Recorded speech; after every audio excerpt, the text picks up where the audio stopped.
Our next speaker today is Juan Gonzalez Suarez from the Medellin Botanic Garden.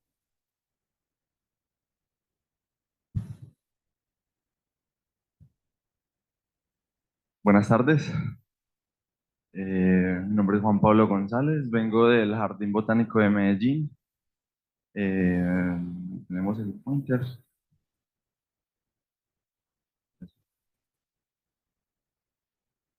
Vengo a contarles un poquito de lo que estamos haciendo en términos de propagación al interior del Jardín Botánico de Medellín. Un poquito de contexto. No sé si muchos han tenido la oportunidad de visitar nuestro Jardín Botánico. No sé si muchos sabían que al interior de nuestro jardín botánico hay un vivero de conservación que básicamente abre o inicia su trabajo con la apertura misma del jardín botánico hace 51 años aproximadamente. Inicialmente surge como un vivero con el objetivo de suplir la demanda, digamos, tradicional de jardinería en la ciudad.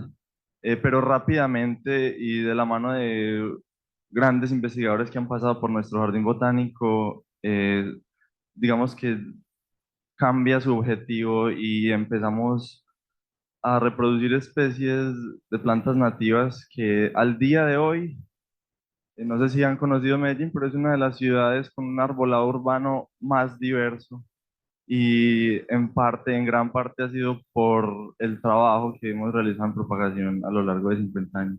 Al día de hoy podemos decir que más de 200 especies fueron introducidas por primera vez en la ciudad por el trabajo que se ha realizado en el vivero del Jardín Botánico de Medellín. Eh, Gabriela, nuestra directora, ya lo mencionaba en su presentación y es que nuestro jardín botánico tiene un énfasis en la propagación y conservación de magnoliáceas. Colombia es el segundo país más diverso en magnolias y prácticamente todas están en algún riesgo de amenaza. Y cuando decimos amenazadas, es bien amenazadas. Por ejemplo, Magnolia jardinensis, que ocurre en nuestra reserva al Centello. Solamente hemos encontrado 37 individuos adultos en estado natural. Más o menos ese es el nivel de riesgo que tenemos. Así luce el vivero el día de hoy, parte de su infraestructura. Quería contarles bueno, que al día de hoy contamos con más de 300 especies de plantas disponibles a la venta para proyectos de ciudad, para proyectos de restauración y para cualquier visitante de nuestro jardín botánico. Contarles que además, como nos mostraba Andrew en Missouri, tratamos de documentar la mayor cantidad de información posible. En este caso tenemos un sistema, una base de datos de preaccesiones donde, digamos, llevamos un récord de todas las semillas que llegan a nuestro vivero. Contarles que a través de nuestro trabajo hemos publicado varias guías asociadas a la propagación de plantas nativas, de árboles nativos que ahora son muy comunes en nuestra ciudad, pero también de especies de epífitas. Y bueno, más adelante les contaré un poquito de lo que estamos haciendo con las especies que estamos utilizando en restauración ecológica. Mm, Bueno, un poquito de razones, porque yo creo que aquí todos amamos las semillas, la propagación y demás, pero un poquito de razones y, o sea, es que las semillas son espectaculares, fascinantes. Eh, es una adaptación evolutiva increíble que surge en nuestro planeta hace 140 millones de años, y que digamos que ha permitido eh, la colonización de los ambientes terrestres por las plantas, entre otras muchas cosas. Es que es increíble cómo estas estructuras eh, sostienen o pueden albergar digamos, la sabiduría genética de linajes ancestrales. Entonces, un poquito de por qué estudiar las semillas y su germinación. eh, y bueno, en el contexto de la restauración ecológica, ¿por qué es importante estudiar o entender las semillas y su germinación? En especial su germinación, porque yo creo que entender los requerimientos específicos de estas especies, su vigor, el tiempo que tardan en desarrollarse y el efecto de diferentes tratamientos pueden ser información completamente clave cuando estamos llevando a cabo proyectos de restauración. Esta información nos permite tomar decisiones informadas sobre los cronogramas de trabajo, las condiciones ambientales que debemos seleccionar o los medios y sustratos que debemos usar para, para estas labores. Entonces, digamos que en general entender este tema de la germinación puede influir grandemente en el éxito de proyectos de horticultura, restauración, silvicultura urbana, un montón.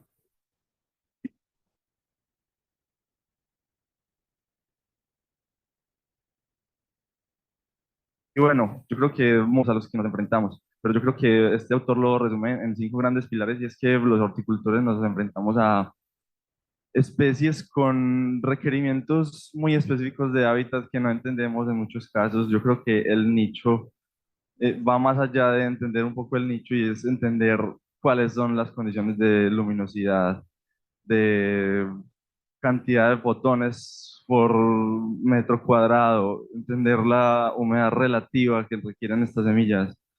Eh, Todo esto, digamos que para muchas especies no lo entendemos. Por otro lado, entender que existen muchas especies de plantas con una alta eh, dependencia interespecífica con sus polinizadores y que en este contexto de cambio climático y de alta fragmentación, eh, pues muchas especies de plantas han perdido sus polinizadores y esto puede ser crítico cuando queremos reproducirlas. Por otro lado, entender que si bien hay una gran cantidad de especies que podemos reproducir vegetativamente, pues también hay muchísimas otras que solamente podemos reproducir sexualmente, digamos, en los tamaños y las necesidades que tenemos en proyectos de restauración. Por otro lado, entender que como ya nos mostraban durante este día, existen una gran cantidad de especies raras, poco dominantes, con poblaciones pequeñas y amenazadas, que la consecución del material vegetal es ya de por sí un gran problema. Y finalmente, que es una de las razones en las que quiero enfatizar, es que existen muchas especies de plantas con barreras reproductivas, sistemas sexuales complejos que todavía no entendemos y sobre todo con dormancias. Yo creo que muchos aquí entendemos y hemos escuchado esta dormancia. Quiero como entrar un poquito en detalle. A esto nos enfrentamos los horticultores en el trópico, a una diversidad de formas, tamaños y semillas de todo tipo.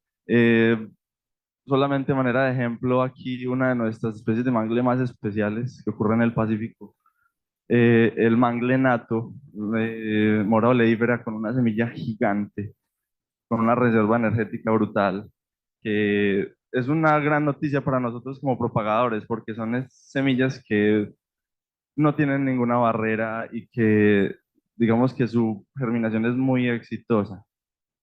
No obstante, por ejemplo, una semilla de este tipo puede ser un dolor de cabeza si queremos almacenarla. Por el otro lado, vamos a encontrar una gran cantidad de especies con semillas pequeñas, voladoras, digamos, con adaptaciones que les quiero mostrar aquí para no aburrirlos mucho, que los propagadores tratamos de agruparlas de acuerdo con, sobre todo, con las estructuras de las semillas que están asociadas con las dormancias. Entonces, generalmente hablamos de dormancias exógenas cuando las semillas, eh, su dormancia está asociada a los tejidos más externos de las semillas, es decir, endocarpos leñosos, eh, tegumentos impermeables. Y por el otro lado, las clasificamos como dormancias endógenas cuando los tejidos que están asociados a las dormancias son más tejidos internos, especialmente los, los embriones de las semillas que en muchos casos no están completamente desarrollados, por ejemplo. Entonces, contarles que nuestro vivero, el objetivo de investigación de nuestro vivero, pues es básicamente desarrollar y documentar protocolos experimentales rigurosos y replicables, basados como en normas internacionales que podamos replicar en otros lugares. Queremos identificar patrones y requerimientos específicos para la germinación de especies de plantas nativas y comprender el efecto de diferentes tratamientos que llevamos a cabo. Entonces, para este congreso quise traer un subset de los datos que hemos estado tomando, en este caso asociado a uno de los proyectos más importantes que estamos llevando a cabo en el Jardín Botánico en este momento, de la mano de la empresa de servicios públicos más grande de Colombia, y asociada al proyecto hidroeléctrico más grande que se ha llevado a cabo en el país. Yo creo que muchos habrán habido de Hidroituango con toda su polémica, pero digamos que es un proyecto que se desarrolla en un ecosistema completamente único y especial de nuestro departamento de Antioquia. Eh, las especies que traigo hoy son todas especies que ocurren en el bosque seco tropical del departamento de Antioquia, que básicamente ocurre a lo largo en las márgenes del río Cauca. Eh, Traté de recoger una diversidad de plantas y de taxones para este ejercicio y para mostrarles lo que hemos encontrado. Entonces, digamos que la toma de la información inicia en campo. Desde ahí tratamos de recolectar y de marcar, por supuesto, la ubicación geográfica de los frutos que tomamos. Tratamos de describir botánicamente en un gran detalle los tipos de frutos que nos encontramos, la cantidad de semillas por fruto, por ejemplo. Yo creo que muchos hemos visto estas metodologías y no los voy a pasar rápido por aquí. Parte de la información que tomamos es información de la calidad física de las semillas que tiene que ver con su tamaño, su peso, que yo creo que es información muy clave para propagadores y en el contexto de la restauración, sobre todo, nos permite planificar un montón la producción en el vivero. Algunas de las especies que les muestro hoy, una especie de casearia, una, uy, una especie de casearia muy restringida a los bosques secos en Antioquia, una especie de Macerium, que digamos es un linaje de plantas muy diverso y muy distribuido en los bosques secos de Colombia, y una especie de Pozoqueria de rubiácea que ocurre sobre todo en las transiciones al bosque húmedo. Por otro lado, yo creo que esto es lo más clave en la presentación y es como la información que tomamos sobre su calidad fisiológica, que tiene que ver con someter las semillas a diferentes tratamientos. Quiero que se graben un poquito estos dibujillos para que no nos perdamos ahorita. Eh, Cada tratamiento, digamos que tiene, tratamos de que al menos cumpla con un mínimo de significancia estadística en su diseño. Y bueno, todos los ensayos traen como una preparación previa que, bueno, que me va a saltar.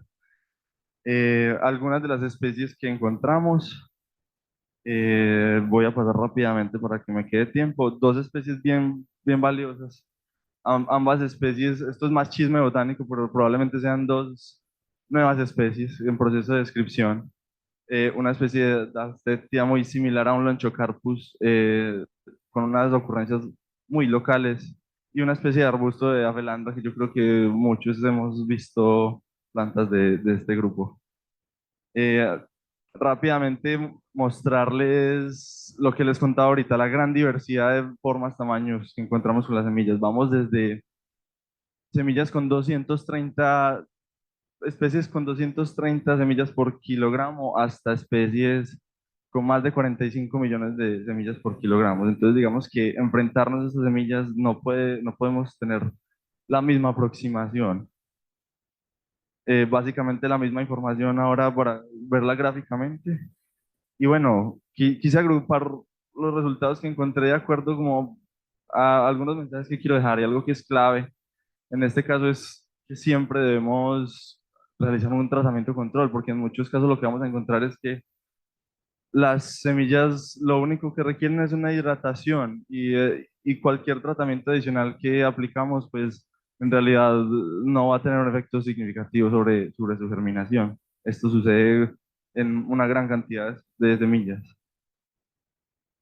Por otro lado, curiosamente, tres especies del linaje de las leguminosas y en los tres casos encontramos que un tratamiento con escarificación que tiene que ver con romper estas cubiertas externas parcial o totalmente, pues implica digamos, un éxito y una diferencia significativa en su éxito germinativo. Nuevamente, algo que nos pareció curioso con dos especies del linaje de las clusias, y es que en ambos casos parece que hay una tendencia que la estimulación con ácido, en este caso ácido abscísico, que lo que busca también es romper químicamente parte de estas cubiertas, en ambos casos fue el tratamiento más exitoso.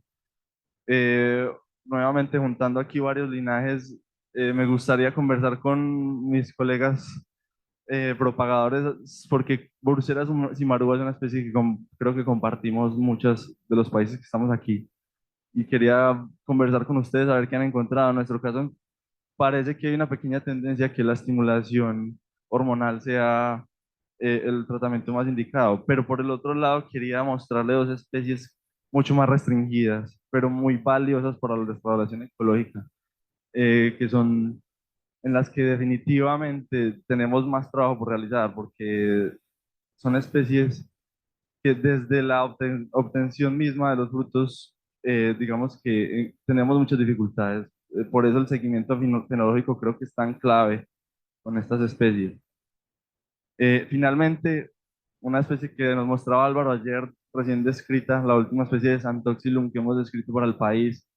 Eh, Creo que es la primera vez que alguien la propaga, y nos tomó más de un año empezar a ver germinación en esta especie después de realizar un tratamiento de escarificación, en este caso muy meticulosa en la Universidad Nacional de Colombia. Todavía estamos monitoreándola, vamos a ver hasta dónde llegamos, pero es una muy buena noticia. Por otro lado, mostrarles que donde no hubiéramos hecho ningún tratamiento, estaríamos todavía esperando la primera plántula. Las dos especies del chisme botánico, en ambos casos, nos queda mucho trabajo por hacer con ellas, porcentajes más bien bajos. Y finalmente la especie de 45 millones de semillas por kilogramo la puse aparte porque desde el diseño del experimento fue completamente diferente. En este caso tuvo otro tipo de sustrato, por ejemplo. Y lo que encontramos fue que requieren no solamente agua para tener un resultado exitoso. Algunos mensajes para la casa: yo creo que evaluar la germinación con protocolos experimentales rigurosos es clave para establecer tratamientos que hagan de nuestras labores más efectivas. Por otro lado, este me parece clave, yo creo que me quedo con este, y es que ojalá nos queda como tarea, creo que es una deuda que tenemos, y es como avanzar en la consolidación de estas bases de datos, de todos estos ejercicios que realizamos los horticultores, los viveristas. Eh, Tratar de reunir esta información en repositorios o catálogos me parece que es completamente clave, y creo que es una misión que al menos como país tenemos. Vimos ahorita el ejemplo de Andrew y creo que es un gran referente. Y bueno, nada, muchas gracias.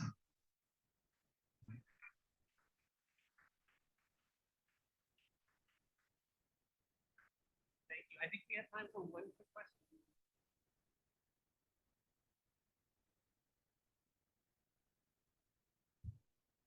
Thank you very much. Very interesting talk. A quick question. Have you evaluated the storage capacity, for instance, if the seeds are recalcitrant orthodox or semi-orthodox for storage in seed bank? Mauro, lo hemos hecho en el pasado. En este momento, digamos que desafortunadamente hemos perdido parte de la infraestructura que necesitamos para realizar este tipo de ejercicios, pero lo hemos realizado en el pasado. Lo que pasa es que, digamos que debido a situaciones externas, perdimos, por ejemplo, nuestra cava de almacenamiento y algunos equipos adicionales, pero sí se ha realizado en el pasado. En este momento estamos con la filosofía de simplemente conservar las plantas, al menos en germinadores, hasta donde podamos. Thank you so much.